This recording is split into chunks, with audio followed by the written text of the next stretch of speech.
So we have Tuesdays with Todd, and what's on my heart this morning is about standing out.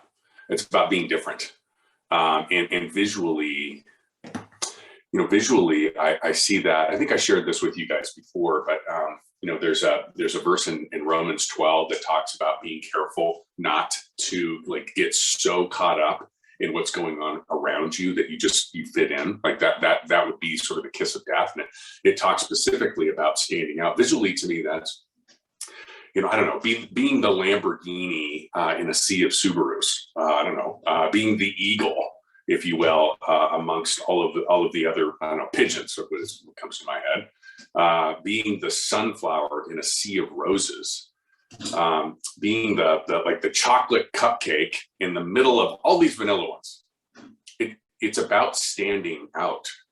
And it's interesting. I think we all struggle. I'll speak for myself. Certainly I have struggled with this, because by standing out, what you really are is people notice you. That it could be a good thing, but it can also be maybe a bad or uncomfortable thing.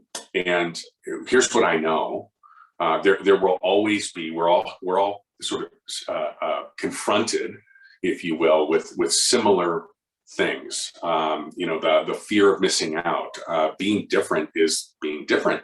If you want to be a 1%er, by definition, I think we all get excited about, oh yeah, I want to be a 1%er, top 1%. That's fantastic. But the truth of the matter is that means you have to behave differently than 99% of the other people. That makes you different. That can be uncomfortable because you sort of become a target.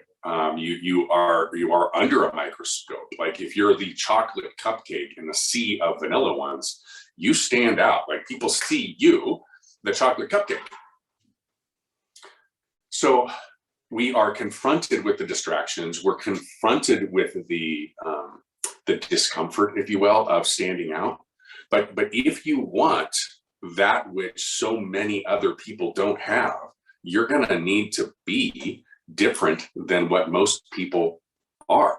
You're going to need to do things that are different than most people are. I had this conversation with my son about football, and we were just talking about how it's interesting, when you're in sixth grade and you play football, and everybody gets a shot, right? And then it's interesting that in seventh grade, the field gets significantly smaller, right? There's fewer teams, there's fewer players. And then when you get into ninth grade, the number of people get smaller. You get into JV, smaller yet again. You get into varsity, even smaller.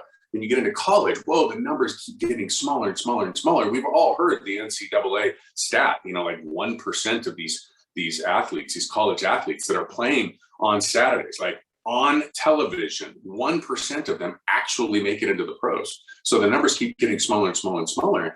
And the question was why? Well, a really easy one, because there are a lot of people on this planet that have great talent. Some of them dare to stand out.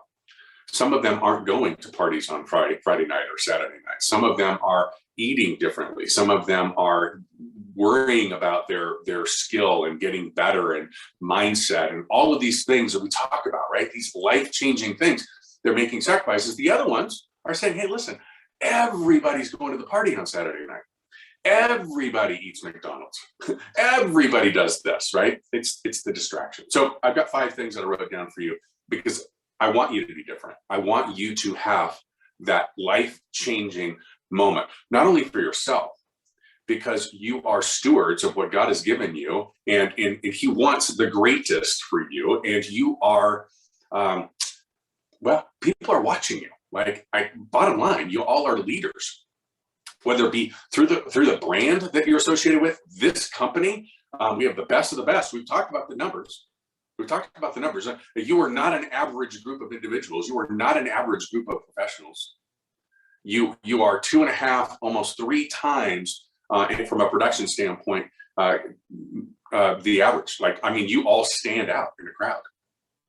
So, number 1, what type of person achieves being different? What type of person achieves being number 1? Number 2, what do they do? What do they do? And by the way, you might want to ask yourself, what don't they do? Sometimes it's easier to eliminate than it is to add. Number 3, what are going to be your likely distractions? We all know what they are, right? We all know. Most of them are ourselves, but it could be fear of missing out. It could be, sort of getting lulled to sleep and wanting to be part of the crew, right? But to be a 1%er, you got to do what 1%ers do, not the 99%. Number 4, who can I get to help me? Just a little check-in. Could be your spouse, could be your friend, could be a mentor, could be a coach, could be a sticker on your mirror that reminds you each morning, hey, don't be average.